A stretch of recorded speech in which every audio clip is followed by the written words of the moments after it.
प्रणाम, अभिनंदन, हार्दिक स्वागत सभी का। सबको प्रणाम। मनमोहक कृतियों का पटल, मोहन कीर्ति पटल पर जुड़े हुए समस्त कृतिकारों को, साहित्य प्रेमियों को मेरा प्रणाम पहुँचे। आज 1419वां कार्यक्रम है, 5वें वर्ष की नवी शाम। प्रेमचंद जयंती के क्रम में हम आज कहानी वाचन के चौथे भाग में हैं। ठाकुर का कुआं, कफन, ईदगाह, इन 3 कहानियों के बाद आज चौथी कहानी है पूष की रात।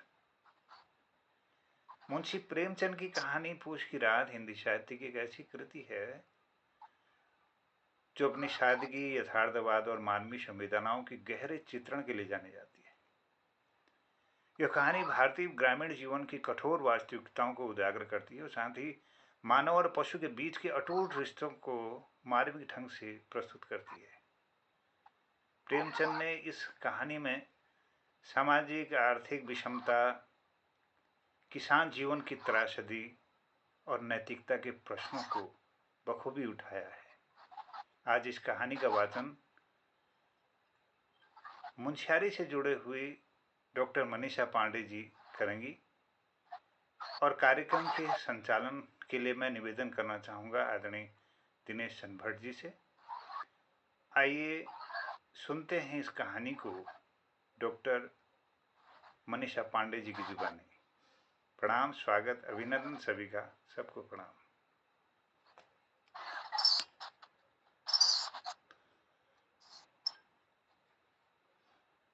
इस कार्यक्रम से जुड़े सभी विद्वजन का मैं हार्दिक आभार और नमस्कार सभी को। हार्दिक धन्यवाद है कि आपने मुझे इस मंच से जोड़ा। पूस की रात कहानी जो मुंशी प्रेमचंद द्वारा लिखी गई एक बहुत ही प्रसिद्ध कहानी है और जो एक गरीब किसान हल्कू और उसकी पत्नी मुन्नी के जीवन पर आधारित है। यह कहानी जो गरीब एक किसान की गरीबी, उसका संघर्ष और उसके प्रति जो प्रकृति की कठोरता है उसका यथार्थ चित्रण करती है। तो कहानी का जो कथानक है उसका वाचन कर रही हूँ। जो भी त्रुटियां हुई उसके लिए मैं क्षमा प्रार्थी हूँ। तो कहानी का जो कथानक है वो इस प्रकार है। हल्कू ने आकर स्त्री से कहा, सहना आया है, लाओ जो रुपये रखे हैं उसे दे दूं, किसी तरह तो गला छूटे। मुन्नी झाड़ू लगा रही थी, पीछे फिरकर बोली, 3 ही तो रुपये हैं, दे दोगे तो कंबल कहाँ से आवेगा? माघ पूस की रात हार में कैसे कटेगी? उससे कह दो फसल पर रुपये दे देंगे, अभी नहीं है। हल्कू एक क्षण अनिश्चित दशा में खड़ा रहा। पूस सिर पर आ गया। कंबल के बिना हार में रात को वह किसी तरह नहीं जा सकता। वह सेवा नहीं मानेगा, घुड़कियां जमानेगा, गालियां देगा, बला से जानेंगे, बला से सिर टल जाएगी। यह सोचता हुआ वह अपना भारी भरकम डील लिए हुए स्त्री के समीप आ गया और खुशामद करके बोला, ला दे दे, गला तो छूटे, कंबल के लिए कोई दूसरा उपाय सोचूंगा। मुन्नी उसके पास से दूर हट गई और आंखें तरेरती हुई बोली, कर चुके दूसरा उपाय, जरा सुनो कौन उपाय करोगे? कोई खैरात दे देगा कंबल, न जाने कितना बाकी है जो किसी तरह चुकने ही नहीं आता। मैं कहती हूँ तुम क्यों नहीं खेती छोड़ देते, मर मर कर काम करो, उपज हो तो बाकी दे दो। चलो छुट्टी हुई, बाकी चुकाने के लिए तो हमारा जन्म हुआ है। पेट के लिए मजदूरी करो, ऐसी खेती से बाज आए। रुपये न दूंगी, न दूंगी। हल्कू उदास होकर बोला, तो क्या गालियां खाऊं? मुन्नी ने तड़प कर कहा, गाली क्यों देगा, उसका राज है। मगर यह कहने के साथ ही उसकी तनी हुई भौहें ढीली पड़ गई। हल्कू के उस वाक्य में जो कठोर सत्य था वह मानो एक भीषण की भांति उसे घूर रहा था। उसने जाकर आले पर से रुपये निकाले और लाकर हल्कू के हाथ पर रख दिए। फिर बोला, तुम छोड़ दो अब की खेती, मजदूरी में सुख से एक रोटी खाने को तो मिलेगी, किसी की धौंस तो न रहेगी।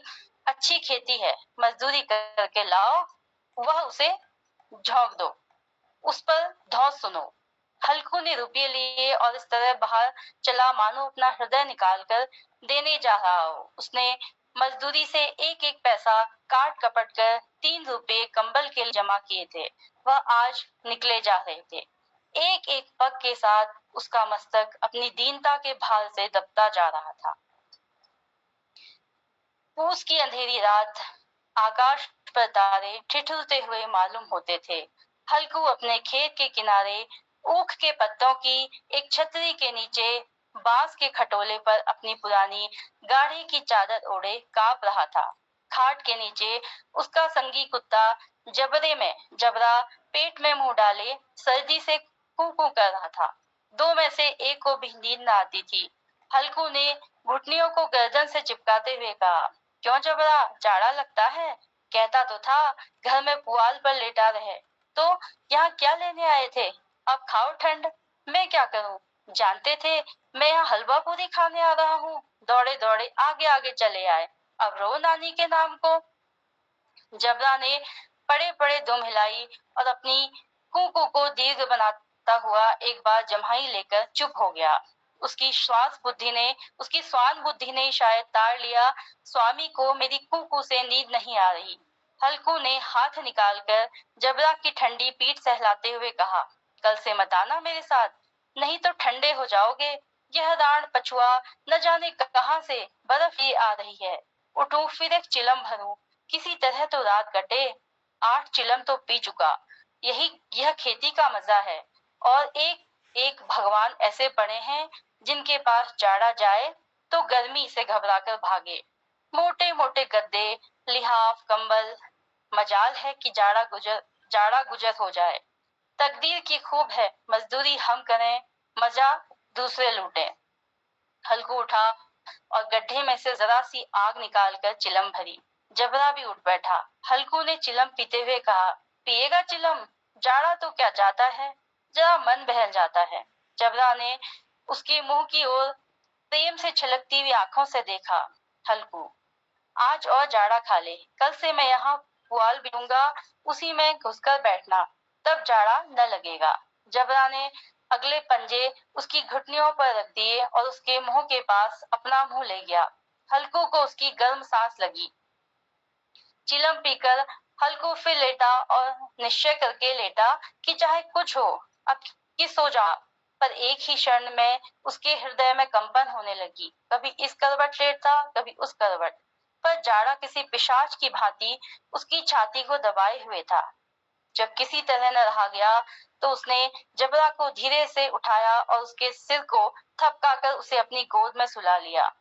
कुत्ते की देह से जाने कैसी दुर्गंध आ रही थी, पर वह उसे अपनी गोद से चिपटाए हुए ऐसे सुख का अनुभव कर रहा था जो इधर महीनों से उसे न मिला था। जबरा शायद समझ रहा था कि यही स्वर्ग है। और हल्कू की पवित्र आत्मा में तो उस कुत्ते के प्रति घृणा की गंध तक न थी। अपने किसी अभिन्न मित्र या भाई को भी वह इसी तरह तत्परता से गले लगाता। वह अपनी दीनता से आहत न था जिसने आज उसे इस दशा को पहुंचा दिया था। नहीं, इस अनोखी मैत्री ने जैसे उसकी आत्मा के सब द्वार खोल दिए थे और उसका एक एक क्षण एक एक अणु प्रकाश से चमक रहा था। सहसा जबरा ने किसी जानवर की आहट पाई। इस विशेष आत्मीयता ने उसमें नई स्फूर्ति पैदा कर दी जो हवा के ठंडे झोंकों को तुच्छ समझती थी। वह झपट कर उठा और छतरी के बाहर आकर भौंकने लगा। हल्कू ने उसे कई बार पुचकार कर बुलाया पर वह उसके पास न आया। हार में चारों तरफ दौड़ कर भौंकता रहा। एक क्षण के लिए भी आ भी जाता तो तुरंत फिर दौड़ता।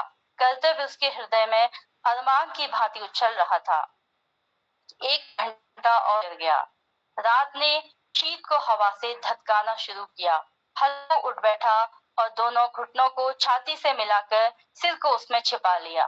फिर भी ठंड कम न हुई। ऐसा जान पड़ता था सारा रक्त जम गया है। धमनियों में रक्त की जगह हिम बह रहा है। उसने झुककर आकाश की ओर देखा। अभी कितनी रात बाकी है।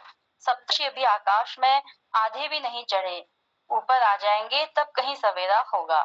अभी पहर भर से ऊपर रात है। हल्कू के खेत से कोई एक गोली के टप्पे पर आम का बाग था। पतझड़ शुरू हो गई थी। बाग में पत्तियों का ढेर लगा हुआ था। हल्कू ने सोचा, चलकर पत्तियां बटोरूं और उन्हें जलाकर खूब तापूं।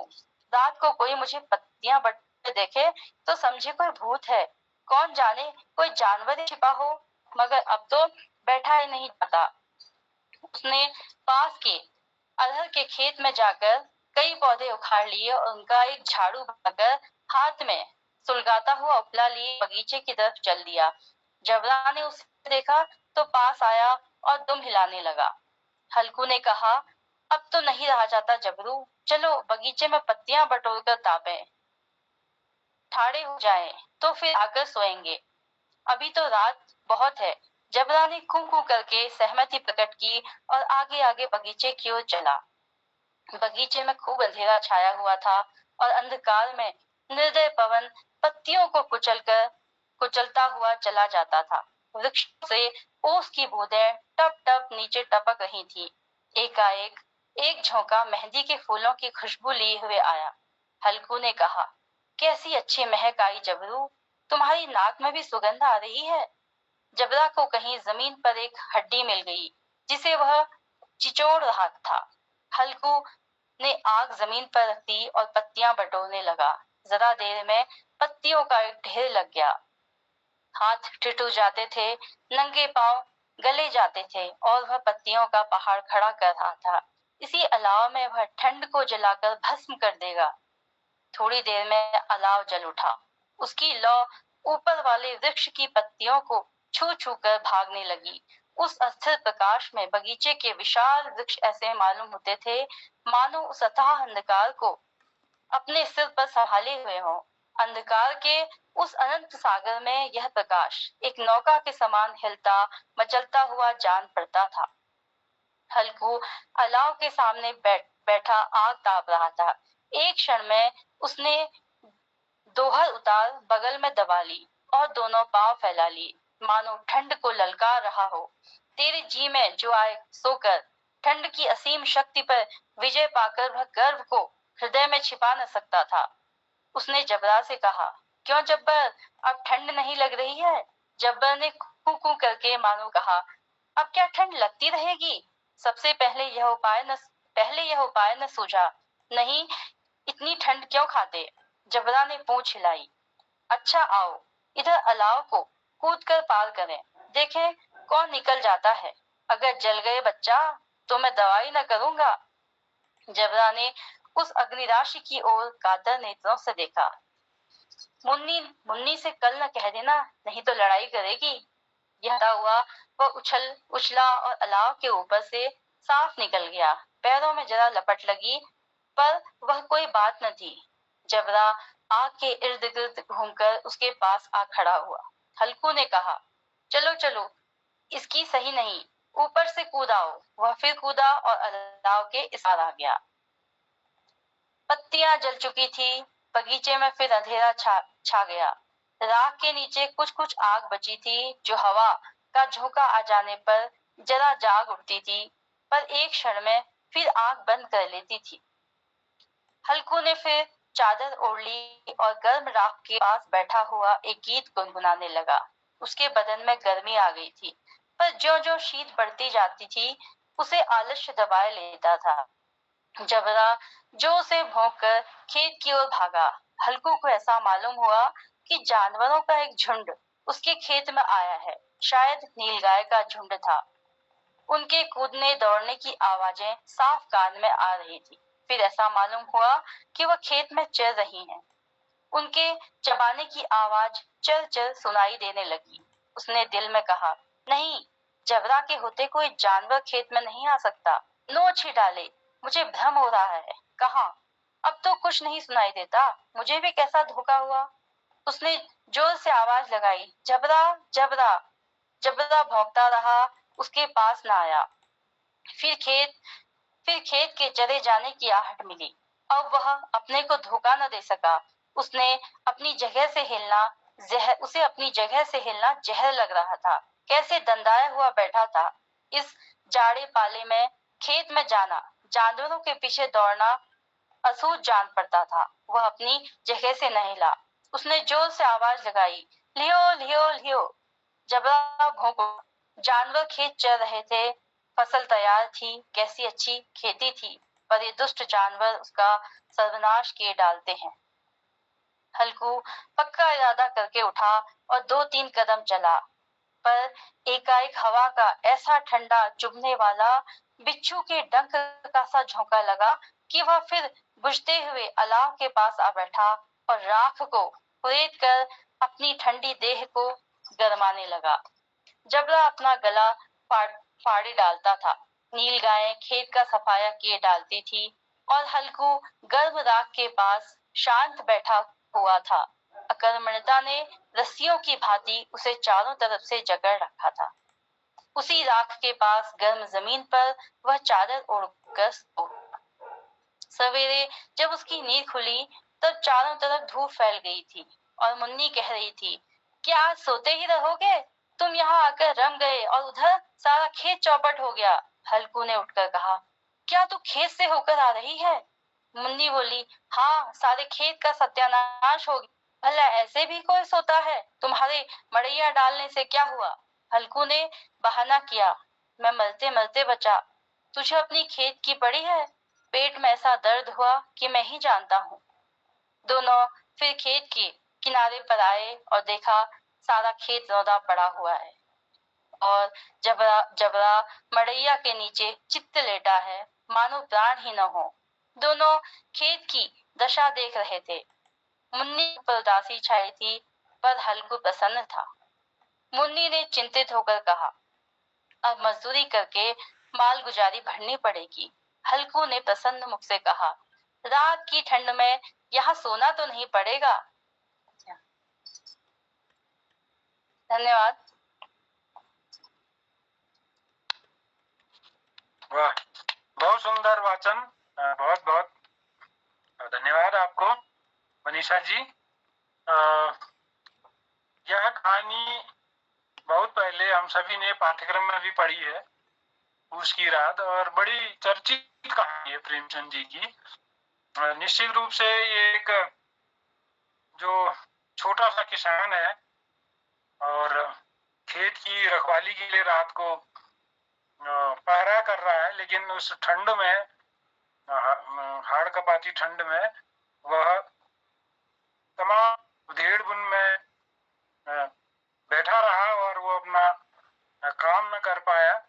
और चूंकि वो एक खेती से मोहभंग की जिम्मे पहले से ही था, तो अब इसकी जो विस्तृत समीक्षा है श्री मोहन जोशी जी करेंगे। मैं उनको सादर आमंत्रित करता हूँ और मोहन कीर्ति पटल में उनके द्वारा जो सुंदर प्रयास हो रहा है, हम रोज एक नई कहानी सुन रहे हैं और उस पर बातचीत कर रहे हैं, उस पर चर्चा कर रहे हैं। यह अवसर मोहन कीर्ति पटल ने हमें दिया है, उनका आभार और उनका स्वागत करते हुए, और उसके बाद मैं निवेदन करूंगा कि जो हमारे वरिष्ठ विद्वज्जन हैं, साहित्यकार हैं, वह भी इसमें अपनी छोटी छोटी टिप्पणी करेंगे कि वो इस कहानी में जो 3 पात्र हैं और वो जो उधेड़ बुन है, या जो कहानी का निष्कर्ष है, उसका क्या क्या आशय निकलते हैं। और आज के दौर में जब पूरे पहाड़ों में खेती का संकट है, किसान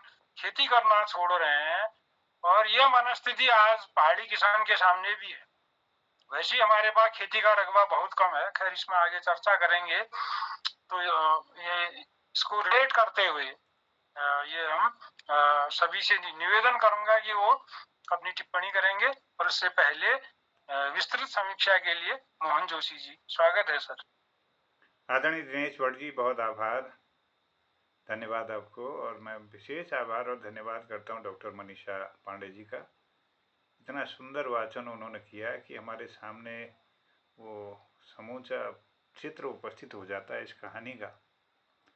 पटल पर जुड़े हुए डॉक्टर निर्मल सर अल्मोड़ा से, उत्तरकाशी से आदरणीय खिलानंद जी, डॉक्टर BS कालाकोटी जी हल्द्वानी से, और चंपावत से दीदी चंपा जोशी जी और डॉक्टर तिलक राज जोशी जी, और आदरणीय गोपाल सिंह बिष्ट जी देहरादून से इस पटल पर जुड़े हैं। आदरणीय दीप चौधरी सर, डॉक्टर साहब शोर घाटी से जुड़े हैं, और आदरणीय गोपाल रावत जी जुड़े हैं उत्तरकाशी से, और आदरणीय ललित तिवारी जी जालंधर से, आदरणीय गीता सती जी जुड़ी हैं, और भी लोग हैं, तो सबको मैं प्रणाम करता हूँ। आइए पूछ की रात, इस पर थोड़ा सा मैं अपनी बात रखता हूँ।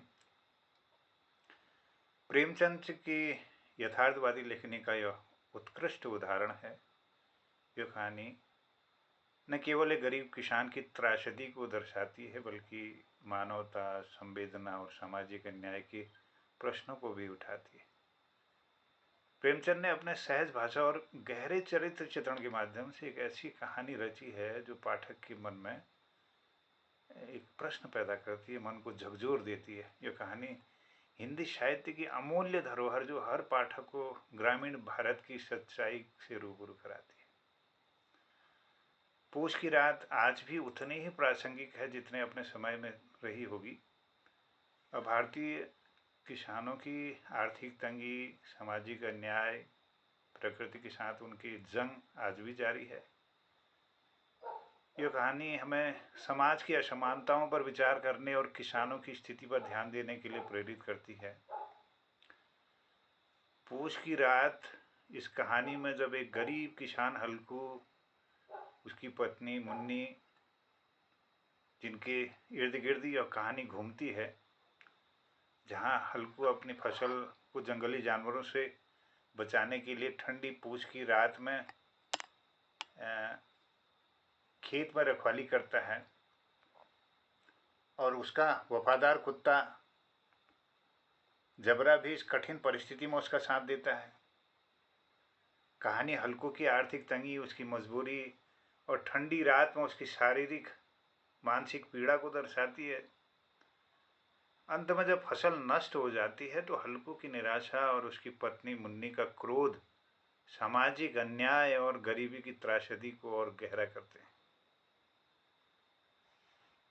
ग्रामीण जीवन को प्रेमचंद जी ने हल्कू के माध्यम से भारतीय किसान की दयनीय स्थिति को चित्रित किया है। हल्कू की मेहनत, उसकी गरीबी, सामाजिक व्यवस्था की उपेक्षा की कहानी का केंद्रीय तत्व है। ठंडी रात में खेत की रखवाली करते हुए हल्कू की शारीरिक और मानसिक पीड़ा पाठकों के दिल को छू लेती है। और यहाँ पर मानव और पशु का रिश्ता भी बखूबी दर्शाया गया है। जबरा और हल्कू का रिश्ता कहानी का सबसे मार्मिक पहलू है। जबरा अपने मालिक के प्रति वफादारी और स्नेह दिखाता है, जो हल्कू की अकेली रात में उसके मानसिक संबल प्रदान करते हुए उसे एक सहारा देता है। यह रिश्ता मानवता और सहानुभूति का प्रतीक है। और कहानी में हल्कू की जो आर्थिक तंगी है, उसकी मजबूरी को दर्शाया गया है। वो अपनी पत्नी की सलाह के बावजूद कर्ज चुकाने के लिए बचाए गए पैसों से गर्म कपड़े नहीं खरीदता है, जो उसकी मजबूरी और सामाजिक दबाव को उजागर करता है। हल्कू अपनी फसल को बचाने का प्रयास और उसकी असफलता उसके आत्मसम्मान को ठेस पहुंचाती है।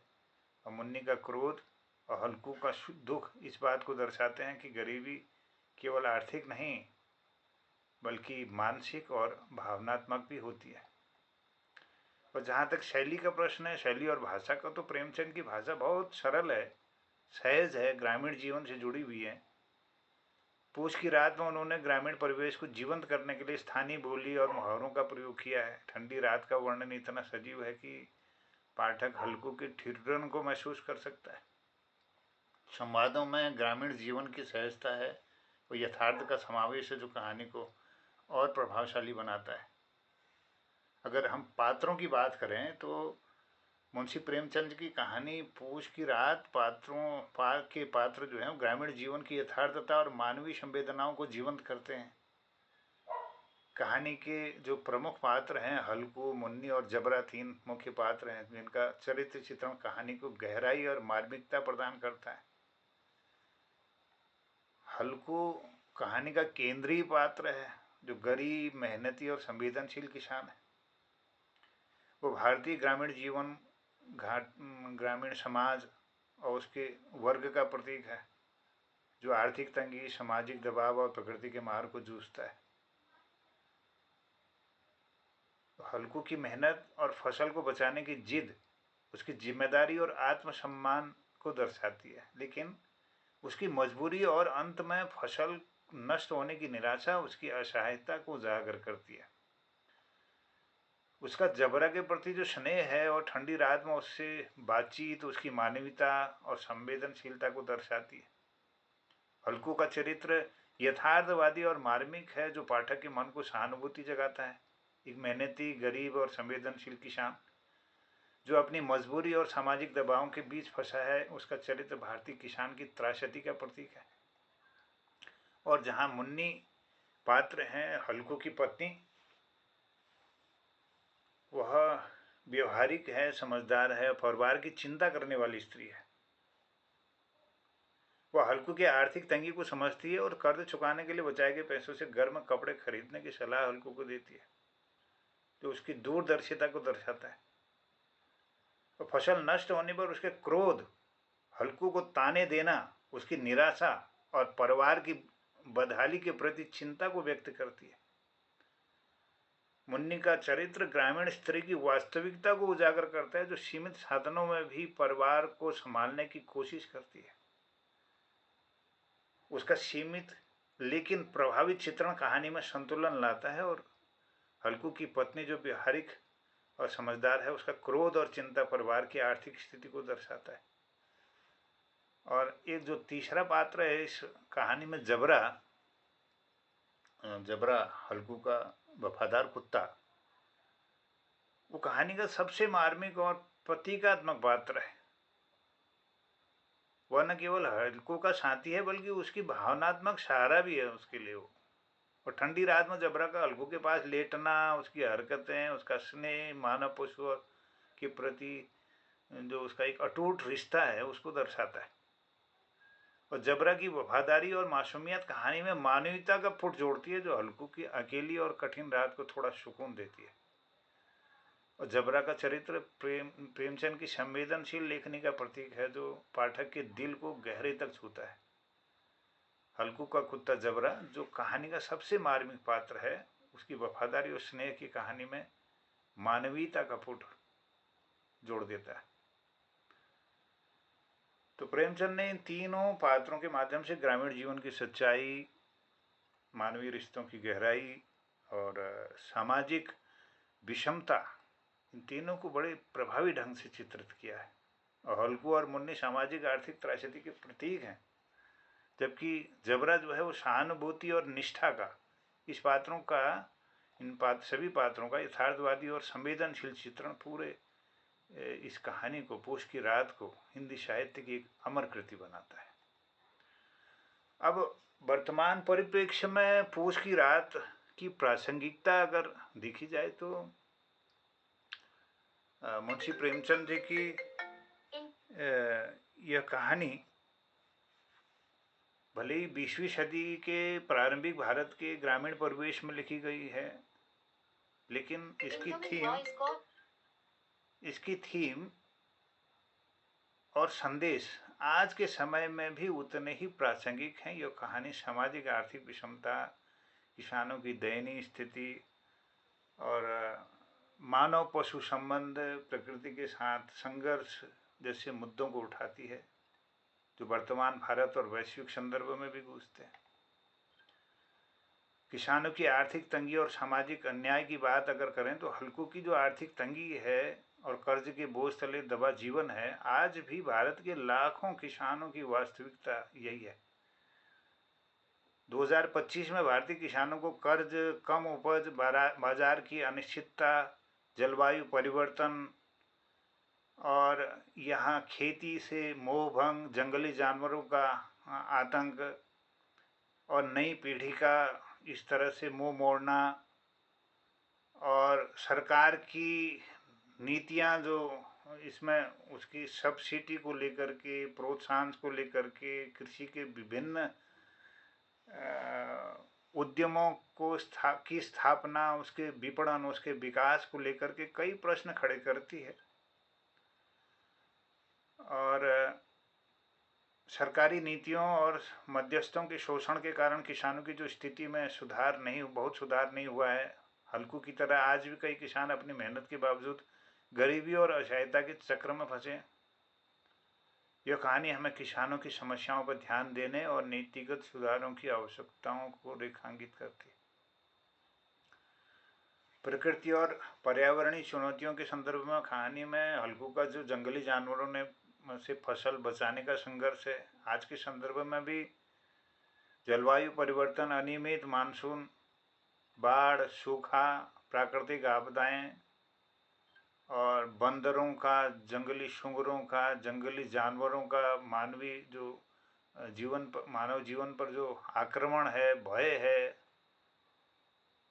और कहीं पर पानी की उपलब्धता का न होना और उपचारित और संस्कारित बीजों का किसानों तक न पहुंचना, उनकी उत्पादनता की सुरक्षा का न होना, विपणन व्यवस्थाओं में उनके लिए मंडियों की स्थापना का न होना, उचित मूल्य का न प्राप्त होना और नई पीढ़ी का कर्म के प्रति उदासीनता, ये सारी जो स्थितियां हैं वो आज के संदर्भ में किसान के जीवन को के बारे में सोचने के लिए विवश करती हैं। और वहाँ मानव और पशु का रिश्ता जो इस कहानी में दिखाया गया, हल्कू और जबरा का जो स्नेहपूर्ण रिश्ता है, आज के शहरीकरण और तकनीकी युग में भी मानवीय संवेदनाओं की प्रासंगिकता को दर्शाता है। आधुनिक समाज में जहाँ लोग अकेलेपन और तनाव से जूझ रहे हैं, पालतू जानवरों के साथ रिश्ते मानसिक और भावनात्मक सहारा प्रदान करते हैं। जबरा की वफादारी और स्नेह हमें मानवता और सहानुभूति की याद दिलाते हैं, जो आज के स्वार्थी और प्रतिस्पर्धी समाज में और भी जरूरी हो गया। और कहानी में हल्कू की मजबूरी, सामाजिक व्यवस्था की उदासीनता आज के संदर्भ में भी प्रासंगिक है। ग्रामीण भारत में आज भी शिक्षा, स्वास्थ्य और बुनियादी सुविधाओं की कमी है। सरकारी योजनाएं अक्सर निम्न वर्ग तक पूरी तरह नहीं पहुंच पाती हैं। पूछ की रात में हमें सामाजिक असमानता को कम करने और नीतियों को आर्थिक रूप से या अधिक समावेशी बनाने की आवश्यकता पर विचार करने के लिए भी प्रेरित करती है। और उसके साथ ही अगर हम सोचें कि आत्मसम्मान और मानसिक स्वास्थ्य के संदर्भित देखें तो हल्कू की फसल नष्ट होने पर उसकी निराशा और उसकी पत्नी मुन्नी का क्रोध आज के संदर्भ में मानसिक स्वास्थ्य के मुद्दों से जोड़ा जा सकता है। आर्थिक तंगी और असफलता का दबाव न केवल किसानों बल्कि समाज के अन्य वर्गों में भी तनाव और अवसाद का कारण बन रहा है। यह कहानी हमें मानसिक स्वास्थ्य के प्रति जागरूकता और समर्थन की आवश्यकता को रेखांकित करती है। और यथार्थवाद और सामाजिक चेतना के संदर्भ में देखें तो प्रेमचंद की यथार्थवादी लेखनी आज के साहित्य और मीडिया के लिए प्रेरणा है। पूछ की रात हमें समाज की सच्चाइयों को उजागर करने और उन पर विचार विमर्श करने के लिए प्रेरणा देती है। वर्तमान में सोशल मीडिया और डिजिटल प्लेटफॉर्म जैसे कई माध्यम से सामाजिक मुद्दों पर जागरूकता फैलाने की आवश्यकता और भी बढ़ गई है, तो इसमें कुछ सोचना चाहिए पूरे समाज को। तो निष्कर्ष रूप में हम यह देख सकते हैं कि पूछ की रात आज भी एक शक्तिशाली कहानी है जो हमें समाज की गहरी समस्याओं जैसे गरीबी है, असमानता, पर्यावरणीय चुनौतियां हैं और मानवीय संवेदनाएं हैं, इन पर विचार करने के लिए मजबूर करती हैं। और यह कहानी न केवल भारत के ग्रामीण परिवेश की वास्तविकता को दर्शाती है बल्कि वैश्विक स्तर पर भी उन लोगों की आवाज़ बनती है जो आर्थिक और सामाजिक रूप से हाशिए पर हैं। प्रेमचंद का यह कालजयी साहित्य हमें मानवता, सहानुभूति और सामाजिक सुधार के लिए प्रेरित करता है, जो 2025 के आधुनिक परिप्रेक्ष्य में भी उतना ही प्रासंगिक है। और इस कहानी में जहाँ कुछ शब्द हमारे बीच में आते हैं, देशज शब्द और अंग्रेजी शब्दों की जहाँ तक मैं बात करूँ तो अंग्रेजी शब्दों का तो प्रयोग प्रेमचंद की लेखन शैली में बहुत कम हुआ है, न्यूनतम हुआ है। और प्रेमचंद ने ग्रामीण परिवेश को प्रामाणिक बनाए रखने के लिए हिंदी और देशज शब्दों पर ही निर्भरता दिखाई है। यदि कोई अंग्रेजी शब्द अप्रत्यक्ष रूप से आता भी है तो वह आधुनिक संदर्भ में अनुवाद या संस्करण में हो सकता है, लेकिन मूल कहानी में ऐसा कोई शब्द उल्लेखनीय नहीं है। लेकिन देशज शब्दों की जहाँ मैं इस कहानी में बात करूँ तो वे हैं ग्रामीण परिवेश में स्थानीय बोली में हिंदी उर्दू की बोलचाल में जो लिए गए शब्द हैं जो शब्द कहानी को प्रामाणिकता और जीवंतता प्रदान करते हैं। कुछ शब्दों का मैं यहाँ पर जिक्र करना चाहता हूँ, जैसे पूस है, पूस की रात। ये शब्द जो है कहानी का शीर्षक है और कहानी में सदियों से महीनों को पौष दर्शाता आया है और एक विशुद्ध देशज शब्द है जो उत्तर भारतीय ग्रामीण परिवेश में प्रचलित है। और उसके साथ ही एक शब्द आया अलाव, आग जलाकर ठंड से बचने के लिए एक बनाया गया अग्निकुंड होता है अलाव। यह शब्द ग्रामीण जीवन का अभिन्न हिस्सा है और कहानी में ठंडी रात में हल्कू द्वारा अलाव जलाने के संदर्भ में बार बार आता है। खेत शब्द आता है, खेती बाड़ी से संबंधित और हल्कू के जीवन और उसकी फसल की रक्षा के लिए बहुत महत्वपूर्ण है। खेत शब्द आता है। जबरा आता है, हल्कू के कुत्ते का नाम है जो ग्रामीण परिवेश में आमतौर पर कुत्तों के लिए रखे जाने वाले देशज नामों का उदाहरण है। और कुर्ता शब्द आया, कुर्ता हल्कू के पहनावे की दर्शाने वाला शब्द है जो ग्रामीण भारत के पुरुषों की पारंपरिक वस्त्र के लिए प्रयुक्त होता है। इसके साथ ही साहूकार शब्द आया, ये शब्द उस कर्जदाता को दर्शाता है जिसके पास हल्कू कर्ज में डूबा हुआ है और ये ग्रामीण भारत के कर्ज देने वाले धनी व्यक्तियों के लिए प्रचलित शब्द है। और कमरी शब्द आया है, हल्कू के पास जो मौजूद कंबल या चादर जैसा कपड़ा है जो ठंड से बचाने के लिए उसका उपयोग करता है। यह शब्द ग्रामीण हिंदी में आम है। और खलिहन शब्द आया, खलिहन यह स्थान जो है फसल को इकट्ठा करने के लिए प्रयुक्त किया जाता है, ग्रामीण खेती से जुड़ा है। और कहानी में यह हल्कू के खेत के संदर्भ में आता है। और शब्द आता है ठिठुरन, ठंड के कारण कांपने की स्थिति को दर्शाने वाला शब्द कहानी में ठंडी रात के वातावरण को जीवंत करता है। इसी प्रकार से गोबर शब्द आता है, गोबर गोबर जो है पशुओं के मल से बना जैविक खाद और जो खेती में उपयोग होता है, यह शब्द ग्रामीण परिवेश का प्रतीक है। और नाद आता है, नाद शब्द जो पशुओं के लिए चारा रखने का गड्ढा एक स्थान होता है जो कहानी में हल्कू के खेत के परिवेश को दर्शाता है। भूस शब्द आया है, भूस अनाज से निकला हुआ भूसा है जो पशुओं के चारे या अलाव को जलाने के लिए उपयोग होता है। यह शब्द हल्कू के अलाव जलाने के संदर्भ में आता है। और लोटा शब्द आया, पानी रखने के लिए पारंपरिक बर्तन है जो ग्रामीण जीवन का हिस्सा है। ऐसे ही हर शब्द आया, खेती में उपयोग होने वाला एक औजार है जो हल्कू के किसान जीवन को दर्शाता है। और ऐसे शब्द हैं। तनिक शब्द आया, थोड़ा सा, जो बोलचाल में प्रयुक्त होने वाला एक देशज शब्द है। तो इस प्रकार से देशज शब्द कहानी को ग्रामीण भारत की सांस्कृतिक और सामाजिक पृष्ठभूमि से जोड़ते हैं, जिससे पाठक को हल्कू के जीवन की वास्तविकता का अनुभव होता है। इसके अलावा प्रेमचंद ने मुहावरों और लोकोक्तियों का भी उपयोग किया है, जैसे पेट काट कर पैसे बचाना और ठंड से ठिठुरना, तो ग्रामीण बोलचाल की जीवनता को दर्शाते हैं। इस प्रकार से पूछ की रात में प्रेमचंद जी ने देशज शब्दों का उपयोग करके ग्रामीण भारत की संस्कृति को और सामाजिक सच्चाई को प्रभावी ढंग से चित्रित किया है। और ये भाषाई चयन कहानी की प्रासंगिकता और प्रभाव को और गहरा करते हैं। अगर कथनों की बात करें तो कहानी में हल्कू और मुन्नी के बीच आर्थिक तंगी और सर्दियों की कठिनाइयों को दर्शाने वाले कुछ कथन शामिल हैं। इसमें हल्कू की आर्थिक मजबूरी, कहानी में हल्कू की पत्नी मुन्नी कहती है, 3 ही तो रुपये हैं, दे दोगे तो कम्बल कहाँ से आवेगा, माघ पूस की रात हार में कैसे कटेगी, उससे कह दो फसल पर देंगे, अभी नहीं। यह जो कथन है यह हल्कू की आर्थिक मजबूरी को दर्शाता है। यह कथन दिखाता है कि कैसे गरीब किसान तत्काल जरूरतों और भविष्य की चुनौतियों के बीच फंसा है और खेती छोड़ने की सलाह देती है उसकी पत्नी, तुम छोड़ दो आपकी से खेती, मजूरी में सुख से एक रोटी तो खाने को मिलेगी, किसी की धौंस तो न रहेगी। यह जो कथन है खेती की अनिश्चितता और मजबूरी की तुलना में शांति की तलाश को दर्शाता है। और एक सामाजिक शोषण का व्यंग देखिए, मजूरी हम करें, मजा दूसरे लूटें, यह एक हल्कू कहता है इस वाक्य को। तो यह कथन किसानों के श्रम और दूसरों के द्वारा लाभ उठाने की व्यवस्था पर तीखा व्यंग है। तो कहने को तो बहुत कुछ है। मुंशी प्रेमचंद की यह कहानी हिंदी साहित्य की यथार्थवादी कृति है जो ग्रामीण भारत के किसान जीवन की कठिनाइयों को दर्शाती है। कहानी हल्कू और गरीब किसान और उसकी पत्नी मुन्नी के इर्द गिर्द घूमती है जो सर्दियों कि ठंडी रात में खेत की रखवाली करते हुए अपनी आर्थिक सामाजिक चुनौतियों का सामना करते हैं। इस कहानी में कोई ऐसे कथन जो कहानी की थीम और पात्रों की मानसिकता को स्पष्ट करते हैं। तो इस तरह से हम देखते हैं कि यह श्रेष्ठ कहानियों में एक कहानी है, पूस की रात। इसके रचनाकार, अमर कथाकार प्रेमचंद को नमन है। उनकी लेखनी को मैं नमन करते हुए आप सभी को धन्यवाद करता हूँ। संचालक भट्ट जी को प्रणाम, आभार, सबको नमन।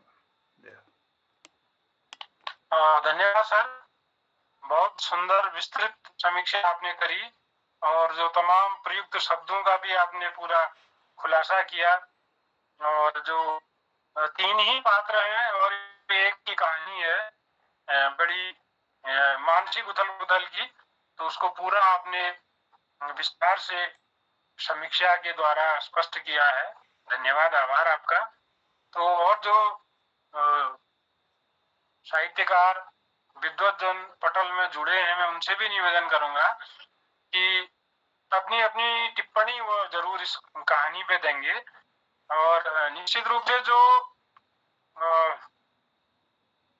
खेती पर एक बड़ा संकट है, अगर हम गहराई से देखें, और क्योंकि हमारा देश कृषि प्रधान है, आजीविका का हमारा एक बड़ा सदियों से एक जरिया रहा है। वैसे भी जो है भोजन से जुड़ा है खेती बाड़ी का, और वो बेसिक नीड है।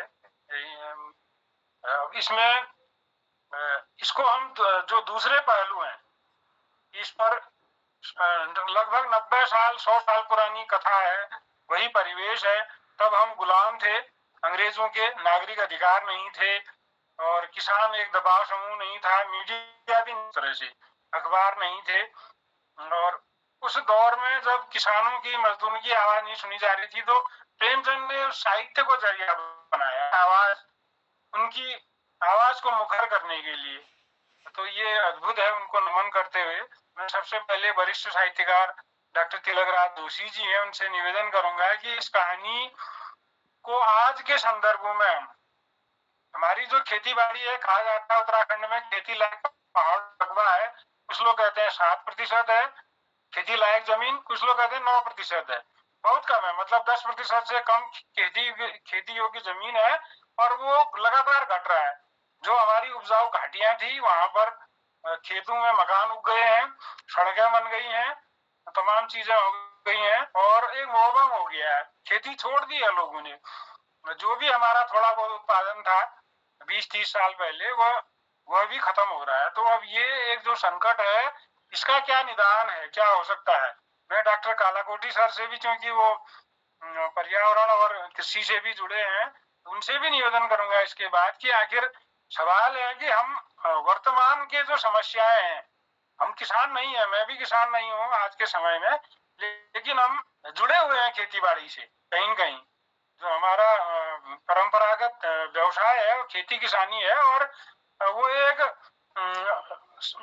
जिंदा रहने का एक आधार भी है। तो हम उससे विमुख भी नहीं हो सकते, या हम उसको नकार नहीं सकते हैं। तो कहीं न कहीं वो समस्याएं किसानों की एड्रेस होनी चाहिए आज के संदर्भ में भी। और निश्चित रूप से हमारे साहित्य में तो कोई कविता या कोई ऐसी बड़ी कोई गीत भी किसानों के पक्ष में नहीं आया। हम बड़े खुश होते हैं, उड़किया बॉल हमारे यहाँ होता है, खेड़ी होती है, सामूहिक कृषि, अब वो है कहाँ? वो खाली हम दिखावे के लिए करते हैं। वो अब उत्पादन तो हमारा शून्य हो गया है। खैर, अब ये भी चीजें हैं, बहुत सारे कारण हैं, राजनीतिक, सामाजिक, आर्थिक चीजें हैं जुड़ी हुई। तो इसको विद्वान लोग अगर उकेर पाए तो तब ये चर्चा जो है सार्थक होगी, और निश्चित रूप से हम जो है लाभान्वित भी होंगे। तो जोशी जी से निवेदन करता हूँ अपनी टिप्पणी, और अधिकतम लोग इसमें अपने विचार अपने ढंग से उसको व्यक्त करें तो अच्छा रहेगा। डॉक्टर जोशी जी। धन्यवाद दिनेश भट्ट जी। मैं ये पूछ की रात पर मोहन चंद जोशी जी ने बहुत विस्तृत में बात कही है। तो सबसे बड़ी बात तो मुझे इस कहानी में यही लगी कि जैसा आपने अभी अभी कहा भी कि केवल 3 पात्र, हल्कू, मुन्नी और उसका कुत्ता झबरा। और केवल कुछ घंटों की बात, मतलब इतना छोटा कैनवास लेकर उसमें उतनी व्यापकता, पूरा जीवन दर्श दे देना, यह बहुत बड़ी बात है, बहुत बड़ी बात। मतलब आश्चर्य होता है कि प्रेमचंद जी ने कैसे एक रात में, एक रात की कहानी में, एक कुछ घंटों की कहानी में पूरा तरण कर दिया, इतना व्यापक फलक दे दिया उसे। तो यह बहुत बड़ी कहानी की मुझे इसकी विशेषता लगती है। तो इसमें पहाड़ों में भी हम देखते हैं कि जो बात इसमें आई है कि हमारे मोह भंग होने का कारण क्या है, खेती का एक प्रमुख कारण हमारे यहाँ ये भी रहा है कि जंगली जानवरों का फसलों को नष्ट कर देना। बांदर है और आपके शाही है, सुअर है, ये हमारे फसलों को नष्ट कर देते हैं। तो उसके वजह से भी हमारे यहाँ धीरे धीरे मोह भंग होता रहा खेती के प्रति। वैसे कई कारण हैं, जैसा आपने अभी कहा, इतना केवल एक ही कारण ये नहीं है। सबसे बड़ा कारण तो हमारा पलायन ही है, और उस पलायन के पीछे को अगर हम देखें तो अपने आर्थिक स्थिति के अलावा हमारे चकाचौंध के प्रति हमारा आकर्षण भी रहा है। ये हमें मानना पड़ेगा, इसे हमें स्वीकारना पड़ेगा। क्योंकि हम देखते हैं कि अगर दिल्ली में जाकर कोई बर्तन भी धो रहा होगा, गांव में आकर बड़ी शान जमाता है, वो कुछ भी कर देता है, मैं कुछ कर रहा हूँ, क्या कर रहा हूँ, मुझे बड़े सम्मान से देखते हैं। लेकिन घर में अगर वो काम कर रहा हो तो घर से तो घर में पड़ी नक्श, तो ये हमारे भाव रहे हैं पहले से ही, जिसके कारण लोगों ने बाहर जाना पसंद किया। एक कारण ये भी है, मैं बता रहा हूँ कई कारण हो सकते हैं, तो एक ये भी हो सकता है। तो खेती के प्रति मोह भंग होने का जो इस कहानी के अनुसार जंगली जानवरों का फसल को नष्ट करना भी है। जो फसल नष्ट कर देता, रात भर में बेचारा जानवर को भगाने के लिए तो बैठा है, लेकिन ठंड इतनी अधिक है, इतनी क्लाइमैक्स, इतने चरम सीमा पर ठंड है कि वो बाहर निकलने की कोशिश भी करता है एक बार, लेकिन फिर उसकी हिम्मत जवाब दी जाती है और फिर उसका मोह भंग भी हो जाता है कि छोड़ो इसमें क्या करना है। वो अपनी पत्नी से कहता भी है कि कम से कम मुझे इस जाड़े में यहाँ तो नहीं आना पड़ेगा, अपने आप नष्ट होता है, मजदूरी करके पूरा कर लेंगे। तो बहुत बड़ी बात है। तो ये मोह भंग के कारणों को बतलाता है। दूसरी बात, जो कृषि के प्रति मैंने उपेक्षा बतलाया, हमारे जबकि हमारे कृषक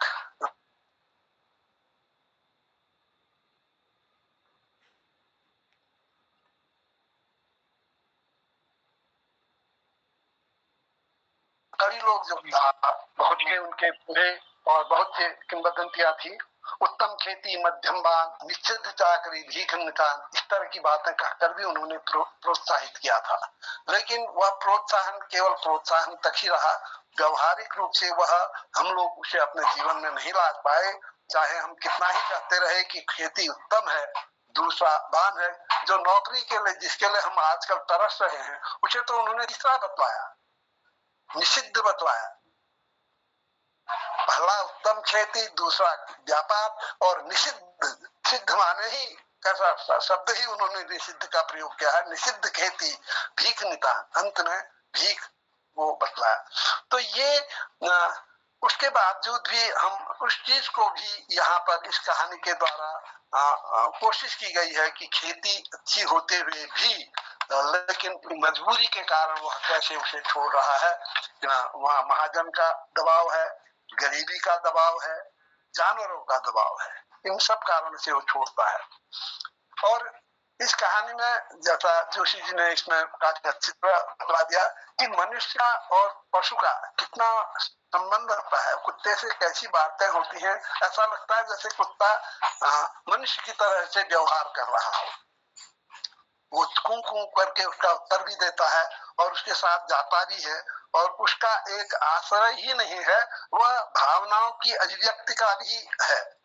और जानवरों के द्वारा भावनाओं की अभिव्यक्ति का जो वर्णन है, ये हमारे महादेव वर्मा ने भी बड़ा इसके विषय में एक कहानी लिखी है। गिल्लू एक गिलहरी के विषय में उन्होंने कहानी लिखी थी, बहुत ही सुंदर, बहुत ही अच्छी, कि किस तरह से वो गिल्लू छोटा सा जानवर होते हुए भी उनसे टेम हो गया है, उनके धोती को पकड़ के खींचता है, कुछ करता है, मांगता है, इस तरह का होता है। तो हम देखते हैं गांव घरों में हमने देखी गायों को भी, गाय जो हमारे चौपाए होते हैं वो इतने भावना जानने वाले होते हैं कि अगर जंगल में जा रहा हो, गाय जा रही हो, वो मतलब खेती को चूगने के लिए उसने देख लिया जाना है, उधर से पीछे से उसकी मालिक या मालकिन आवाज दे दे, हाँ हाँ झाली, ऐसा कहा तो वो रुक जाएगी और यूं देखेगी जैसे मैं वहां नहीं जा रही हूँ, मैं तो घास चर रही हूँ, और घास में लग जाती है। तो इतनी मतलब अभिव्यक्ति है। हमारे जो गांव जानवर पालते हैं उन लोगों को मालूम है कि उन लोगों की छोटी छोटी हरकतें भी वे नोट करते हैं कि हमारा मालिक कैसा होता था।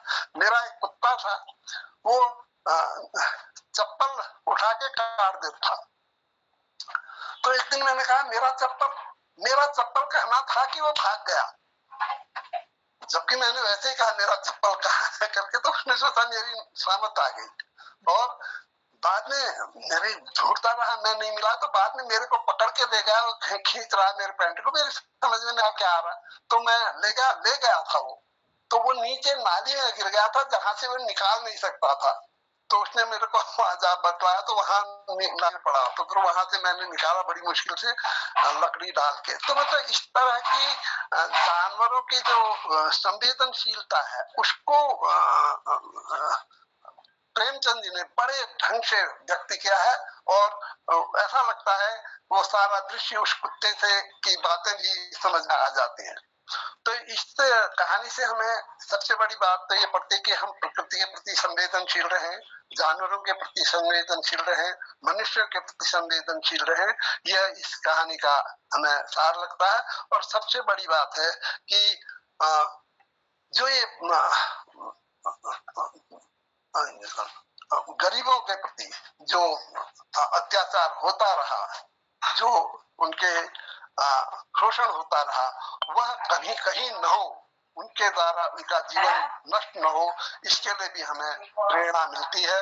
क्योंकि एक इंसान का जीवन कितना बहुमूल्य होता है, उसको हम नष्ट नहीं करते हैं। वो कहता हम बनाए, काम हम करें, खाया लोग बाग। ऐसा ही हमारे यहाँ बिल्डिंग बनते हैं, बड़े बड़े बिल्डिंग बनते हैं, रहते तो उसमें बड़े लोग अपने पैसे वाले हैं, जो मजदूर है वो बेचारा तो अब भी फुटपाथों में रहता है। तो ये स्थिति को हमें समझना चाहिए। ये कहानी इस प्रकार हमारे अंतर्मन को झकझोरती है, हमें बहुत कुछ सीख देती है। धन्यवाद। जी सर, बहुत धन्यवाद, बहुत सुंदर आपने बातें उकेरी हैं। जो 100 साल पहले भी किसान का मोहभंग जंगली जानवरों के हमले से, या वो खेती को नष्ट करने से, या महाजन से कर्जा लेने के कारण उसके जो तमाम ब्याज चुकता कर पाना और आर्थिक दबाव है। तो मैं अब सीधे सवाल करता हूं डॉक्टर BS कालाकोटी सर से। खेती जो है, कृषि एक विज्ञान है, बहुत फैक्टर होते हैं खेती में, और आज भी हमारा जो ग्रामीण किसान है कहीं न कहीं अवैज्ञानिक ढंग से हम खेती करते हैं। आखिर सवाल आता है कि इन 100 सालों में गांव में कुछ भी नहीं बदला है।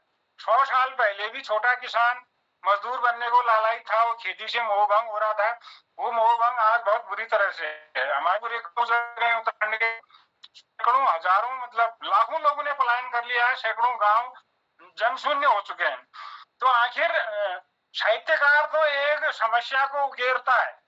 प्रेमचंद ने बड़ी बारीकी से, बड़े श्रम से चीज को उकेर दिया, हमने प्रस्तुत कर दिया पूरे पाठकों के सामने, पूरे व्यापक फलक में। अब उसका जो समाधान था वो कैसे हो, ये समाधान कौन करे, ये एक सवाल होता है। और बहुत सारे हैं इसमें। अब हम लोग चूंकि प्रबुद्ध लोग हैं, हम लोग साहित्यकार हैं, गहन चिंतन करते हैं, हमें करना चाहिए, नहीं करते हैं तो गहन करना चाहिए। तो आखिर क्या इसका कोई सॉल्यूशन हो सकता है? या क्या ये कहाँ से दम आएगा? और मुझे लगता है जैसे हमारे यहाँ कभी किसान संगठन नहीं थे, संगठित नहीं थे, खेती किसानी को बहुत ही है ही माना गया, हल जोतने वाले को बहुत ही तिरस्कृत माना गया, श्रमशील समाज नहीं रहा है, शोषक समाज रहा है, सामंती प्रवृत्तियां थी। तो और तो उस वजह से भी ये भी एक कारण होता है खेती छोड़ने का। हमने जब सम्मान ही नहीं दिया किसान को, जो अन्नदाता कह दिया, या उसको जो है समान विशेषण तो दे दिए लेकिन उसके लिए किया कुछ नहीं। तो सर से मैं ये सवाल करता हूँ, और भी हम लोगों से पूछेंगे, डॉक्टर निर्मल पंत जी हैं और डॉक्टर दीप चौधरी जी हैं और ये गोपाल जी हैं, इन लोगों से भी मैं पूछना चाहूंगा। तो सर थोड़ा समय का ध्यान रखते हुए इसमें एक एक टिप्पणी आप अपनी रखिएगा, एक्सपर्ट कम करते हैं। धन्यवाद भट्ट जी, ये तो टॉपिक बहुत बड़ा है लेकिन अब समय कम है कह रहे हैं। पटेल भट्ट सबको प्रणाम करते हुए, मुझे तो कहानी तो अब सबने बता ही दी। मुझे ये अच्छा लगा, हल्कू का साहस, निराशा में भी उसने जो आशा ढूंढी, चलो ये ठंड में के सोना तो न पड़ेगा, कुछ न कुछ कर ही लूंगा सोच रहा। देखो उसने कितनी बड़ी चीज ढूंढी है उसमें, कितने नकारात्मक हो उसमें भी उसने सकारात्मक कुछ लेबरी करके वो कुछ न कुछ कर लेगा। दूसरा, ये पाठकों के हृदय को छू गया, इससे कुछ नहीं होगा। ये हृदय छूना चाहिए जो नीति आयोग है, जो हमारे राजनेता है, जो सरकारी लोग हैं, उनके हृदय को छूना चाहिए, तब हमारा उद्धार हो। और अब इससे आगे की बात में आपको ये स्थिति हमारे उत्तराखंड में पहले ही और आगे को मैं आज आपको कह रहा हूँ, इससे विकट होने वाली है। विकट जैसे हम जैसे लोग जो गांव छोड़ के शहर में आ गए हैं, अब न गांव छोड़ पा रहे हैं न शहर में रह पा रहे हैं, बड़ी दुविधा में है। हम एक ये कहिए कि उथल पुथल की ही जिंदगी जी रहे हैं। अब मैं अपने गांव की बात बताता हूँ। पिछले साल हमारे गांव में वृद्ध मर गए, उसको सड़क में लाना करीब करीब 2 फर्लांग है, कोई पुरुष नहीं है वहां पर, 1-2 लड़के और शराब पी के टल्ली हैं। तो महिलाओं ने मुर्दे को लाके सड़क में तब गाड़ी से बागेश्वर लाए 20 किलोमीटर। ये तो हालत हो गई हमारी। जो बच्चे कुचे गांव में पी के मतलब है या नहीं है, वो चलती फिरती लाशी हैं। हम भी नहीं सुधरे, हमारे जो पीढ़ी है। और उसके अलावा जो आपने कहा कि अच्छा, इसके अलावा हमारे गांव में एक बार 1972 में अकाल पड़ा था, 2 साल बारिश नहीं हुई थी। हम तो चलो नदी के किनारे तलाव वाले थे, पर हमारे यहाँ एक हरिजन जो है 4-5 दिन तक खाना नहीं खाया था। जब 5वें दिन तब छुपाते भी थे लोग अपनी गरीबी को कि मोल लेके खाना, ये शर्म की बात होती थी। तो उसके 5वें दिन जब खाना खिलाया गया, वो बेचारा बेहोश हो गया। तो तब कहने लगे अन्न लगता है, तब सुना हमने पहली बार अन्न लगता है, अन्न का भी नशा होता है बहुत दिनों बाद खाओ तो। ये हालत पहले भी थी, तो आज भी होने वाली है। ये आगे को आप लिख लीजिए, जो हमसे छोटे हैं वो आगे को देखेंगे। इसका उपाय मैं पिछले 2 साल से उत्तराखंड में घूम रहा हूँ। मैं उत्तराखंड सरकार का जड़ी बूटी का विशेषज्ञ हूँ। गाँव में खेती करो, जिनको बंदर न खाए, सुअर न खाए, ऐसी चीजें लगाओ। अब खेती करने को कोई तैयार नहीं है।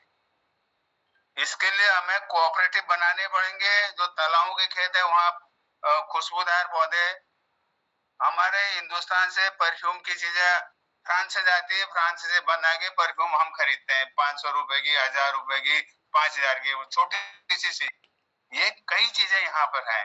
अभी मैं पूरा हायर हिमालय आपका ब्यास घाटी और वर्मा घाटी, चौदास घाटी घूम के आया। वहाँ जिस पत्ते को आप छूते हो उसमें खुशबू है। छोटे छोटे पोर्टेबल अगर हम मशीनें वहां ले जाए, डिस्टिल करें उसको, 4-5 परफ्यूम को मिला के, हो सकता है एक बढ़िया परफ्यूम निकल जाए। ये कोशिश ना हमारे विद्वान कर रहे हैं, ना हमारे गांव वाले कर रहे हैं, और ना सरकार कर रही है। सब हम रातों रात करोड़पति बने। ये हमारी मानसिकता जब तक है, ये हमको बदलनी पड़ेगी। और कोऑपरेटिव जो है हमको बनाना ही पड़ेगा। अब जोशी जी के भाई ने, वकील साहब ने बंदर भगाओ अभियान चलाया था। ऐसा अभियान बंदर भगाने के लिए गाँव में एक दिन हफ्ते भर एक परिवार की ड्यूटी लगानी पड़ेगी, क्योंकि गलती हमारी है। बंदरों को हमने बिस्किट नमकीन खिला दिया, वो जंगली चीजें नहीं खा रहे हैं, वो घर के नजदीक आ रहे हैं। बंदर तो पहले एक कुत्ता होता था, पीछे भगाते थे पड़ के, लेकिन अब उनके मुंह में लग गया नमकीन। ये तो काला डूंगी की तरह हम रोड में जाते हैं तो वहां पर दारू की पौवा भी छोड़ रहे हैं लोग सड़क पर, तो बंदर दारू भी पी रहे हैं, वो भी फिर सड़क से भाग नहीं रहे हैं। तो ये परिस्थिति हो गई हमारी, तो हमको ही बदलना पड़ेगा साहब। अपने पलायन रोकने के लिए, बच्चों का भविष्य बनाने के लिए हमको कोऑपरेटिव बनाने पड़ेंगे। और जब से कोरोना आया है, जड़ी बूटी सारे हिंदुस्तान में या तो श्रीलंका से आ रही है, मलेशिया से आ रही है, या फिर साउथ में नीमच मध्य प्रदेश से आ रही है। उत्तराखंड में इतनी किस्म की जड़ी बूटियां हैं, इनको कृषिकरण करना पड़ेगा और जंगल भी बचाने पड़ेंगे। हमारे पास अथाह भंडार है उत्तराखंड में, क्या नहीं है हमारे यहाँ। एक रजनीगंधा का फूल हम उगाए, उसका 300 करोड़ का व्यापार हमारे साउथ इंडिया से होता है। उसको हम नॉर्थ इंडिया में ला सकते हैं, अपने कुमाऊं में ला सकते हैं। घाटियों में बागेश्वर है, द्वाराहाट है, विकियाशरण की तरफ है, पिथौरागढ़ के नीचे नीचे चंपावत की तरफ, कई चीजें ऐसे 50 चीजें हैं। तो हम अपना छोटा बहुत व्यापार, छोटे छोटे छोटा छोटा व्यापार, एक आदमी एक ही व्यापार करे। चिवरे का घी आपने बचपन में आपने खाया नहीं, हमने खाया है, उसे दिया भी जलाते थे। उसी का एक आदमी व्यापार करे। जी जी। और हमारे ऊंचे हिमालय क्षेत्र में तरुआ चौक बोलते हैं, सिबक थॉर्न इसको बोलते हैं, वो 1 करोड़ का बिजनेस है, रशिया वाले कर रहा है उसमें। उसके बीज का तेल जो है, स्पेस वाले जो जाते हैं रेडिएशन रोकने के लिए, वो यूज करता है वो तेल को। हम लोगों ने कभी सोचा ही नहीं वो तरफ। हमारे यहाँ इतना है, जंगली बड़ा है। तो ये सारी चीजें हमको सोचनी पड़ेगी। ये बहुत है, ऊपर 9,000 से वो इतना है, जंगली वाले केवल तोड़ने की बात है। ऐसे मतलब 50 चीजें हैं। तो हमको ये चीजें, लघु उद्योग अपना अपना छोटा एक आदमी एक ही व्यापार करने की क्षमता। बहुत बढ़िया सर जी, धन्यवाद सर। बहुत सुंदर। जी जी, निश्चित रूप से जो वैज्ञानिक सोच अपना करके वैज्ञानिक ढंग से काम करें, हम सफल हो सकते हैं या आगे बढ़ सकते हैं। ये बहुत महत्वपूर्ण सुझाव, और आपका तो चूंकि विशेषज्ञता है इस क्षेत्र में, निश्चित रूप से एक बहुत बड़ी जो निर्णायक है वह नीति निर्धारक जो राजनीति में बैठे रहते हैं, जो सरकार होती है, और आप जैसे विशेषज्ञ लोग उनको सुझाव दें और लगातार लिखें, लगातार हम लोग भी बोले अपनी अपनी समझ के अनुसार, तभी किसान के हक में नीति बन सके, कुछ उसको लाभ हो सकता है और पलायन भी रुकेगा। निश्चित रूप से गाँव रहेंगे। हमारी भाषा, कुमाऊनी भाषा संस्कृति की हम बात करते हैं, बड़ा लगाव होता है, बड़े नॉस्टैल्जिक हम लोग होते हैं, तो वो भी जब गांव जिंदा है तभी सब होगा।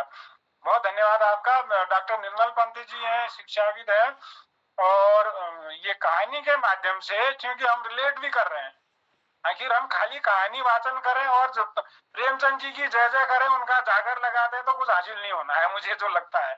हम आज के संदर्भों में आज समस्याओं से जूझें और कहीं न कहीं हम समाधान की ओर बढ़ें या सोचें, तब वो कहानी की भी सार्थकता है और हमारे इस समय देने का भी सार्थकता मुझे लगती है। पंत जी संक्षेप में अपनी बात रखेंगे, समय भी घंटा भर से ज्यादा हो गया है। बहुत बहुत धन्यवाद।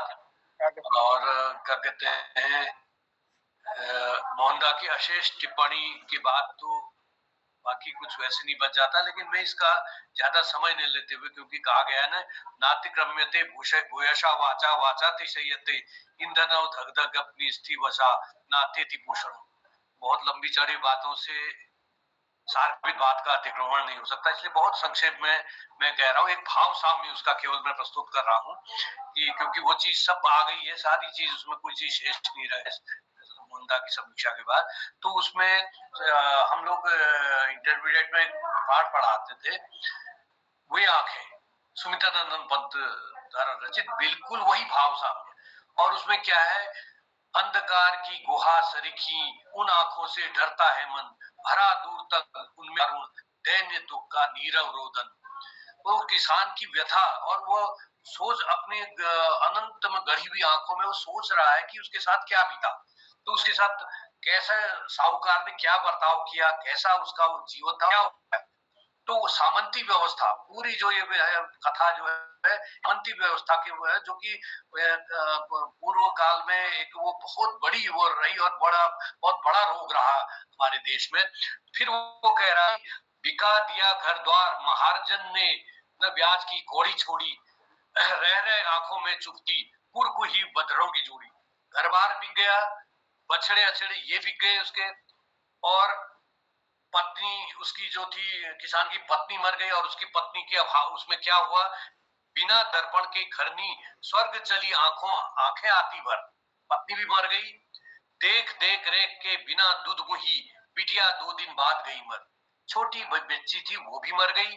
और एक उस किसान की का जो पुत्र था, उस पुत्र को उनके जो वो थे विरोध करने पर, अपना ये जो काम हो रहा था, आंखों में घुमा करता वो उसकी आंखों का तारा, जो किसान का लड़का था, आंखों में ही घुमा करता वो उसकी आंखों का तारा, कारकुनों की लाठी से जो गया जवानी में ही मारा। और उसको मारने, विरोध करने, सामंती व्यवस्था का विरोध करने पर उसको मार दिया। फिर उसके बाद उसकी अंत जो था, उसका जो किसान का देखना शेष रह गया था, उतना लज्जापूर्ण। घर में विधवा रही पतोहू, लक्ष्मी थी यद्यपि पति घातिन, पकड़ मंगाया कोतवाल ने, डूब कुएं में गई एक दिन, मरी एक दिन। तो वो अंत में जो उसकी विधवा, जो उसके लड़के की विधवा थी, तो सामंत उनके कहने पर, जो सामंती महाजन थे, उनके कहने पर उस विधवा को कोतवाल ने किस तरह थाने में बुलाया, और जो कुकृत्य उसके साथ हुआ, उसके बाद उसने अपना जीना सही उचित नहीं समझा और उसने प्राण दे दिए। तो ऐसा उस किसान के साथ, वो किसान अपने अतीत का सोच रहा है, पहले कितना कारोबार उसका, पत्नी थी, घर बार था, बच्चा था और सारा भरा पूरा परिवार था। उतने संपन्न परिवार में उसकी क्या दशा हो गई, केवल महाजन के कारण। तो जैसे हल्कू उसमें कहता है कि क्या इन्हीं के लिए हमने कमाना है, अपना हमारा कुछ नहीं, इन्हीं के लिए साथ। तो एक वेदना है और उस वेदना को उजागर किया है। तो ये बस मैं भाव सामने। बहुत धन्यवाद सर, समय ज्यादा हो रहा है और अब मैं डॉक्टर दीप चौधरी को बुलाऊंगा।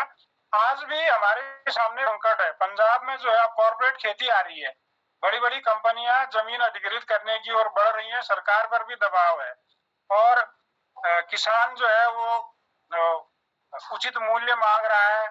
तमाम संघर्ष है, बीच में कुछ कानूनों के खिलाफ लंबा संघर्ष, कई लोग, दर्जनों लोग मारे गए, वो सब रखा है। अभी 2-3 साल पहले हुआ था, दिल्ली की ओर बढ़ आए थे पंजाब हरियाणा के किसान।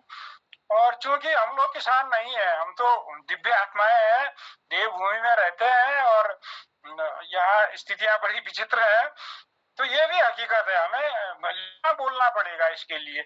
अब कौन बनाएगा एक पूरा परिवेश जो बदलने की बात है, पूरी चीजें हैं, ये हमारी भी जिम्मेदारी होती है और इसमें लिखा नहीं गया है ईमानदारी से, ये हमारी कमजोरी है। लिखना चाहिए। जैसे आपने बहुत अच्छी सुंदर कविता कोट की है सुमित्रानंदन पंत जी की, तो उन्होंने निश्चित रूप से वो इलाहाबाद में या उस ग्रामीण परिवेश में वो किसान की दशा देखी होगी, उसको महसूस किया और एक बड़ी रचना प्रस्तुत करी।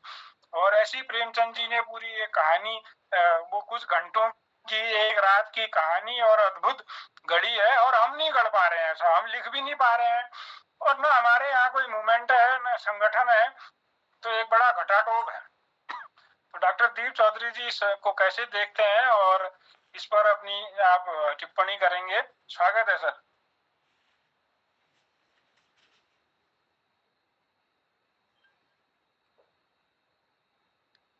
अनम्यूट कीजिए, माइक खोलिए सर, अपना माइक।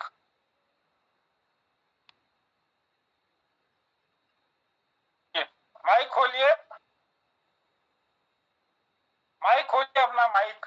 दीप चौधरी जी माइक बंद है आपका।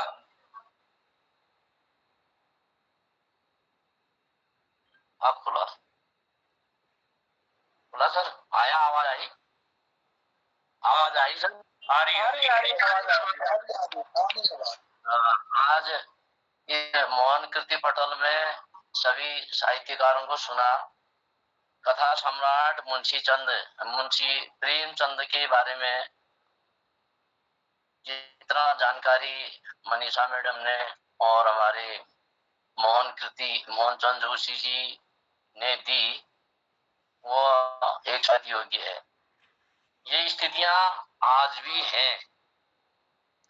आज सारे किसान जो हैं वो आत्महत्या कर रहे हैं क्योंकि महंगे बीज हैं, महंगी खाद है, महंगा पानी है और खेती की उर्वरक शक्ति जो है वो खत्म हो गई है।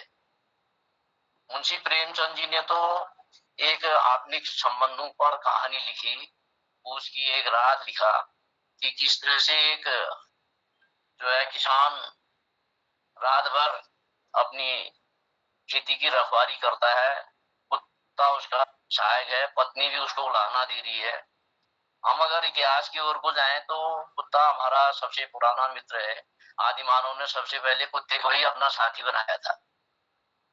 उसके बाद जब हम सिंधु सभ्यता में आते हैं तो गाय और बैल, गाय हमारा आर्थिक आधार था और बैल हमारा जो था पावर था। तो आप देखो गाँव में किसानी खेती जो होती है, हम पिथौरागढ़ शहर के लगे गाँव में रहते हैं, सब जगह सड़कें पहुंच गई हैं, खेती से लोगों का मोह भंग हो रहा है, धीरे धीरे मकानों का एक उद्योग सा फैल रहा है।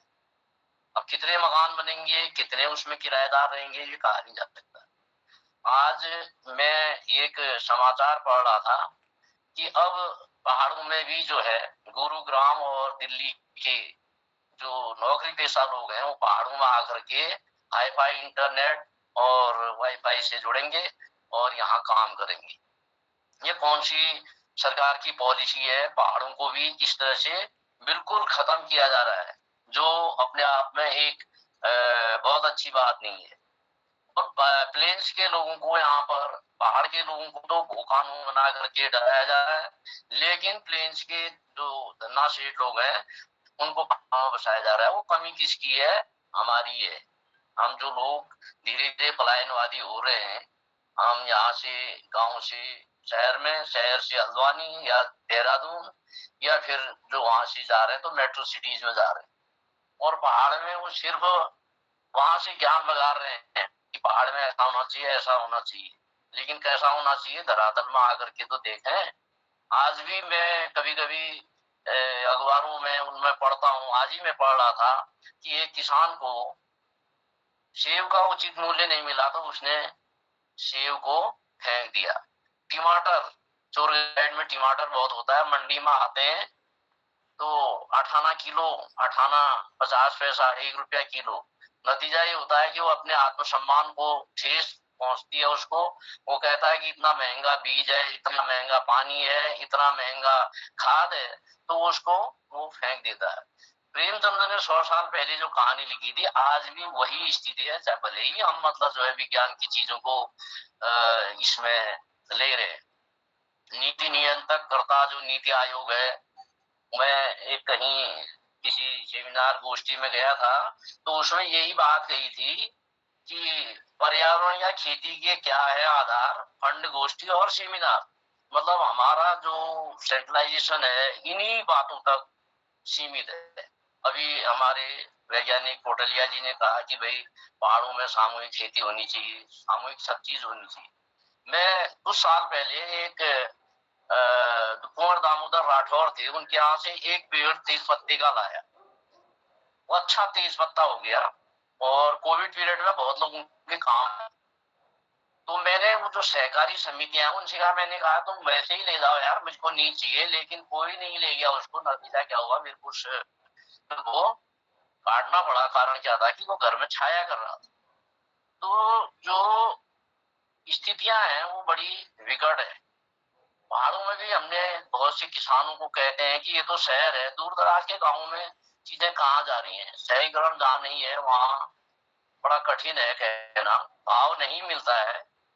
तो हमारी जो ये प्रेमचंद की कहानी है, वो कहानी आज भी इसी बात को कहती है। सिरदा ने कहा कि नेता हमारे चूस राम, अफसर हमारे घूस राम, जनता हमारी ब्यास राम। महाजन और साहूकार ने तो उन दिनों तरह के किसान थे उनको लूटा, लेकिन आज जो हमारी सरकारी एजेंसियां हैं, उनके जो कार्यकर्ता हैं, सरकारी कर्मचारी हैं, वो किसानों को वो लूट रहे हैं। उनको जो चीजें आती हैं उनको उस तरह से बताते थोड़ी हैं, वो उसका पहले पैसा ले लेते हैं। क्योंकि मैं सेवा प्राप्ति के बाद अक्सर कभी कभी ब्लॉक में भी जाता हूँ, वहां मैं देखता हूँ, तो मैं सोचता हूँ कि भाई वास्तव में जो कह रहे हैं, जो हमारी नीति नियंत्रता है। और मजे की बात क्या है, मैं एक बार एक ब्लॉक में गया था कुछ पौधे लेने के लिए, तो उसने कहा कि ये तो नेताजी के लिए है। मैंने कहा नेता कौन होता है, हमको क्यों नहीं दे रहे हो? बोला नहीं नहीं वालों ऊपर से डंडा हो जाएगा। तो ये कहने की बात है, बहुत मतलब कहना चाहिए कि स्थितियां दिन प्रतिदिन खराब होती जा रही। गोरखा पीरियड में अकाल पड़ा 1803 में, तो जैसे गोरखाओं के पास गए होंगे तो उन्होंने कहा खोदो पंगो खोदो जौ मड़वा भट्ट बो। तो मैंने देखा पहाड़ों में कई जगह जो आजकल बंजर पड़े हुए हैं वहां खेत बने हुए हैं। तो कभी हमने उन लोगों से पूछा तो उनका अकाल के वक्त में लोगों ने जौ मड़वा भट्ट बोया और अपने को जिंदा रखने की कोशिश की। तो आज जिस जौ मड़वा भट्ट को हम यही समझते थे पहले, अच्छा समझ रहे हैं, एक समय में लोग मड़वा की रोटी खाना बड़ा अपराध बोध मानते थे। ये कुमाऊं में मैंने ऐसा सुना, जब नई बहू आती थी तो जब वो सास बनती थी तभी गेहूं की रोटी खाती थी, मड़वे की रोटी नहीं खाती थी। तो हमारे पहाड़ भी लगभग इसी प्रेमचंद की कहानी से जुड़े हुए हैं। तो हमारे जो आदि कवि थे गुमानी, उन्होंने क्या लिखा, हलिया हाथ पढ़ो पठिन ले है कैसा दिन दो भरी, मायो बल्द मिलो एक दिन ले काजू, मैं देना हुरानी मानो एक गुरुष को खिचड़ी पैसों नहीं मिलो, मैं डोला तो कानू काजू के धंधा करो। आप बताइए उस समय की भी स्थिति ऐसी थी, जबकि गुमानी जी जो थे प्रेमचंद्र जी भी 100 साल पहले पैदा हो गए थे। तो ये स्थितियां जो थी इस समय भी यही स्थितियां हैं। हम अपने को शहरीकरण में क्या देख रहे हैं, इंटीरियर गांव में जाओ तो स्थितियां बहुत खराब हैं, अभी भी खराब हैं। तो जो प्रेमचंद की कहानी है वो तो मुझे लगता है कि प्रेमचंद ने पहाड़ के लिए भी वो कहानी लिखी है। हम अस्कोट रजवार एक था, टेरी का राजा भी एक रजवार था, दोनों आपस में रिश्तेदार थे। तो अस्कोट रजवार के खिलाफ 1937 में एक बहुत बड़ा आंदोलन हुआ। वो आंदोलन 500 किसानों का जत्था जो है अस्कोट से लेकर के पीलीभीत तक पहुंच गया। तो उस समय प्रांतीय सरकारें थी जिसमें गोविंद पंत मुख्यमंत्री थे। तो उन्होंने कहा, प्रधानमंत्री कहते थे उनको, तो उन्होंने टेलीग्राम करके कहा कि भाई इतने बड़े जत्थे को आने की जरूरत नहीं है और आप लोग जो है कहीं रुकिए, 5 आदमियों का डेलीगेशन भेजिए। तो वो लोग 5 लोग गए और 500 किसान यहाँ से मीलों पैदल चल करके पीलीभीत तक गए। तो ये भी एक बड़ी बात है कि भाई उस समय में 1937 में, तभी तो प्रेमचंद भी तभी थे। तो कमोबेश यही स्थिति मैं समझता हूँ सारी भारतीय होती होगी। और प्रेमचंद जी जो थे वो टॉलस्टॉय और गोर्की की के से भी प्रभावित थे। तो सारे विश्व में लगभग ऐसी स्थिति थी।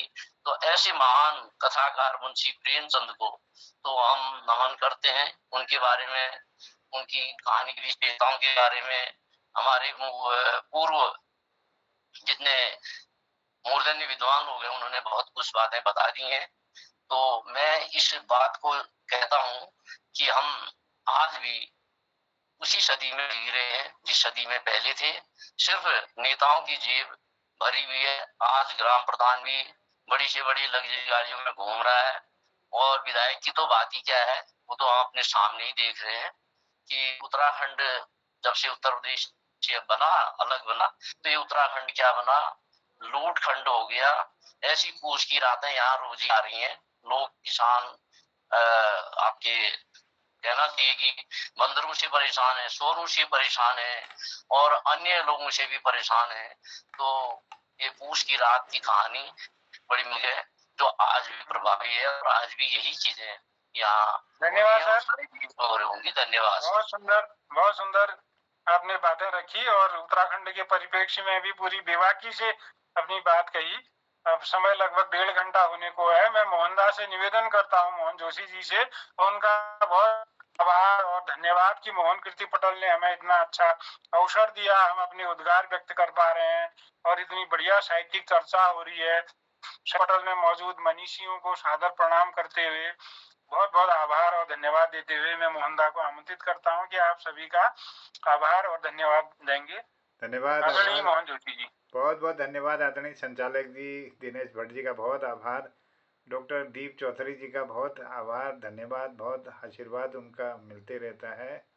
और डॉक्टर BS कालाकोटी जी का मार्गदर्शन और बहुत ही महत्वपूर्ण बातें इस पटल पर आज इस पूछ की रात के संदर्भ में आई हैं। यह इस कार्यक्रम की उपलब्धता है। डॉक्टर निर्मल जी का आभार और सुंदर टिप्पणी करने के लिए समीक्षा के संदर्भित हमारे डॉक्टर तिलक राज जी का आभार। मनीषा जी का सुंदर वाचन के लिए बहुत बहुत आभार है। और पटल पर जुड़े हुए आदरणीय हमारे ललित तिवारी जी, आदरणीय गीता जी, आपको प्रणाम करता हूँ, धन्यवाद है, आपकी उपस्थिति को नमन करता हूँ। सब लोग इस कार्यक्रम में, हमारे महेश पुनेठा जी भी इस कार्यक्रम में जुड़े थे और सभी लोगों का मैं धन्यवाद करता हूँ। और कल हम मंत्र कहानी के साथ होंगे, मंत्र का पाठ होगा और हमारे प्रेमचंद जी की अमर कथा है मंत्र, और उसकी समीक्षा करेंगे डॉक्टर भगवती पनेरू जी। तो अगर मंत्र का पाठ कोई करना चाहें, वाचन करना चाहें, तो वो मुझे अवगत करा देंगे। आइए आज के इस शाम पर सबका आभार और धन्यवाद व्यक्त करते हुए कहता हूँ प्रणाम। जय हिंद, जय उत्तराखंड, सबको प्रणाम, शुभ रात्रि, जय।